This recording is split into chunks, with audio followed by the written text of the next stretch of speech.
Hi, and welcome to today's episode of pianoTV. So we are going to discuss the life of Tchaikovsky today, which I'm really excited about because he's one of our favorite composers here on the channel. Now, since there's a lot to cover, we're breaking this into two parts. So this is the first part of Tchaikovsky's history, and we're going to talk about some of his early life and stuff like that. And then in the next video, we'll talk more of his later years and his death. So let's get started. Pyotr Ilyich Tchaikovsky, which is anglicized as Peter Ilyich Tchaikovsky, was born in 1840 and lived until 1893 to the age of 53 years old. He was a Russian Romantic era composer, and he was actually the first Russian composer to really impact the wider Western music landscape. Tchaikovsky was born in a small Russian town to parents named Ilya and Alexandra. Ilya, Tchaikovsky's father, was a military man from a long line of military men, and his mother, Alexandra, was a German-French woman, nearly 20 years his junior. The Tchaikovsky family was always very capable in the arts, and that was largely due to living in a small town and having the need and the desire for entertainment. Tchaikovsky had 6 siblings, and then after his mother died and his father remarried, he inherited even more siblings. But the siblings that he was the closest to were his sister Alexandra and his twin brothers, Anatoly and Modest. Tchaikovsky was a really smart little child, and by the age of 6, he was fluent in both French and German. And then by the age of 8, he could sight read music better than his music teacher. His parents were supportive of his musical education and encouraged him, but they didn't consider it a serious career path. At the time in Russia, being a musician was kind of like a lower class profession because it didn't yield as much money and resources and income. So instead they sent him to the Imperial School of Jurisprudence in St. Petersburg to, get a legit education. It was during Tchaikovsky's studies in school that his mother died of cholera in 1854. And that inspired him to write his first serious piece of music, which was a waltz. Tchaikovsky and his friends had fun with music outside of their studies. Like, they attended concerts, they had impromptu jam sessions, they sung in choirs, but it wasn't serious for any of them. And a lot of Tchaikovsky's previous schoolmates were surprised when they had seen that he had become quite a well-known musician over the years. Once he finished school, Tchaikovsky went out into the real world and got a real job in 1859 as a civil servant.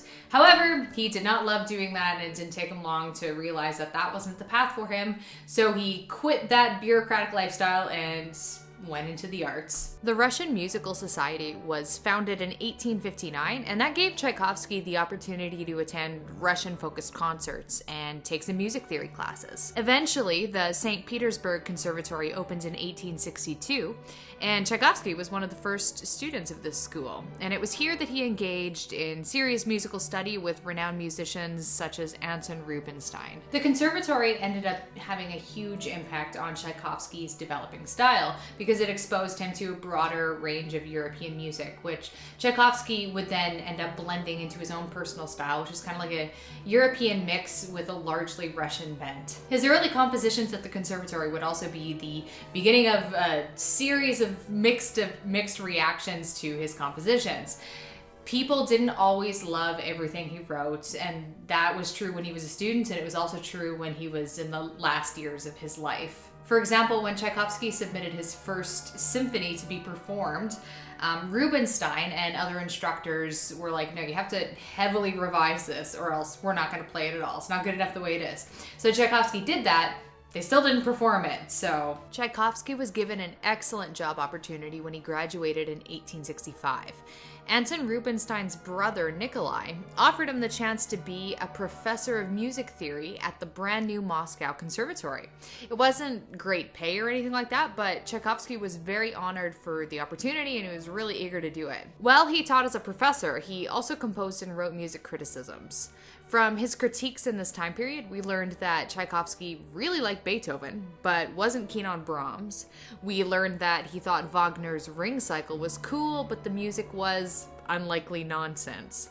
He also wrote about the poor state of Russian opera at the time. Tchaikovsky didn't immediately rise to stardom, and this was largely due to the mixed reactions that his music produced in people. However, there were strong advocates of his work, including the piano performer Hans von Bülow, and these people helped Tchaikovsky climb the musical ladder. The musical landscape was also changing in the late part of the 1800s. Up until that point, music had become really, really flashy and full of bombast, but people started to crave something that had like more depth and more meaning, maybe a little bit more introspective, and that's something that Tchaikovsky's music has always been and always had. One of Tchaikovsky's most well-known compositions was written during this time. In 1869 and 1870, he wrote the Romeo and Juliet symphonic poem, and a lot of people are familiar with the music from that. This also happened to be one of Tchaikovsky's own personal favorites of the music that he wrote throughout his lifetime. Before we get any further, let's delve into Tchaikovsky's personal life. So we've reached the year 1870 by the time he met his first fiancée. Tchaikovsky would have been about 30 years old by then. So the three significant women in his life are Desiree Artaud, who was the first fiancée, Antonina Miliukova, who he actually married temporarily, and then his patron, Nadezhda von Meck. So since Tchaikovsky preferred the company of men, things failed disastrously with the first two women. His brief marriage to Antonina was a particular source of stress for Tchaikovsky. He had to pay her every month, and she kind of made his life miserable. Things with Nadezhda von Meck, however, were much more productive, and she was greatly beneficial to Tchaikovsky. So she was a widow, and she started a mail correspondence with him around the time of his imploding marriage with Antonina. The two of them became fast friends, and she financially supported him for 13 years, allowing him to travel, tour, and focus exclusively on composing. Tchaikovsky's friendship to Nadezhda was very close, but it was also a little bit strange.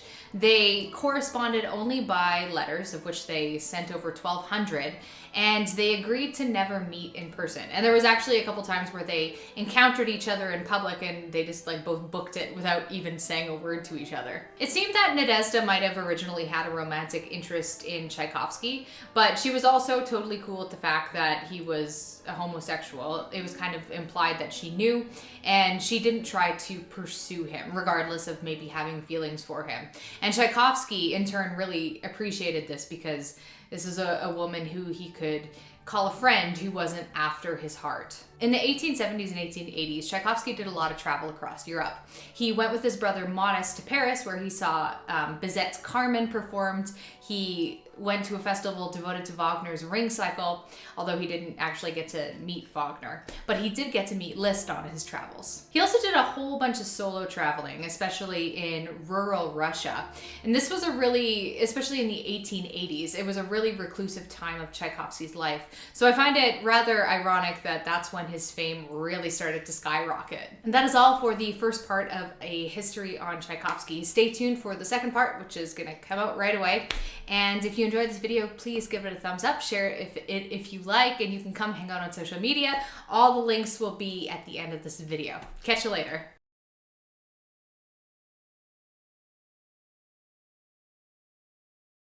Well-known symphonic poem and then after his father died, whoops.